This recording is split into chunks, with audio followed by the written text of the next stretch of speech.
Waktu kecil, kita pasti pernah main di pinggir kolam, terus iseng lempar batu ke dalam air. Waktu batunya tenggelam, kita pun bertanya-tanya, kenapa bisa begitu? Kita mungkin berpikir, mungkin karena batu itu berat. Tapi terus kita lihat kapal yang jauh lebih besar dan jauh lebih berat dan mereka bisa tetap mengapung dan gak tenggelam. Lalu kita penasaran, kenapa itu bisa terjadi?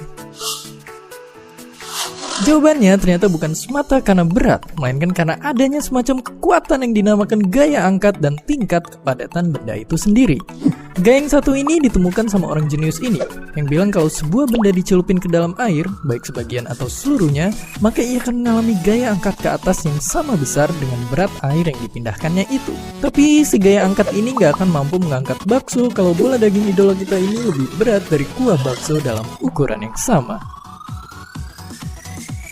Jadi kita tahu supaya bisa mengapung kepadatan kapal harus kurang dari air.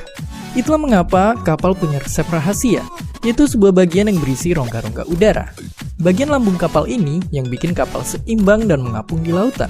Nggak peduli sebesar dan seberat apapun kapal tersebut dibuat. Itu ngejelasin juga kenapa Titanic tenggelam, yaitu karena lambung kapalnya bocor nabrak gunung es dan akhirnya penuh sama air sehingga kapalnya tenggelam ke dasar samudra. Nah, dengan resep rahasia tadi, kita akhirnya bisa bikin kapal-kapal berukuran raksasa kayak kapal pesiar mewah ini, yang 5 kali lebih berat daripada Titanic. Atau kapal tanker terbesar ini yang panjangnya 4,5 kali panjang lapangan Gelora Bung Karno, dan beratnya sama kayak 100.000 gajah Afrika. Atau kayak kapal canggih ini yang jadi bandara di tengah samudra buat pesawat-pesawat tempur. Cara yang sama juga diterapin di kapal selam di mana ia punya rongga yang bisa diisi air apabila ia ingin menyelam, dan diisi udara jika hendak mengapung ke permukaan. Jadi kita udah tahu kenapa kapal yang besar banget itu bisa berlayar di samudra luas.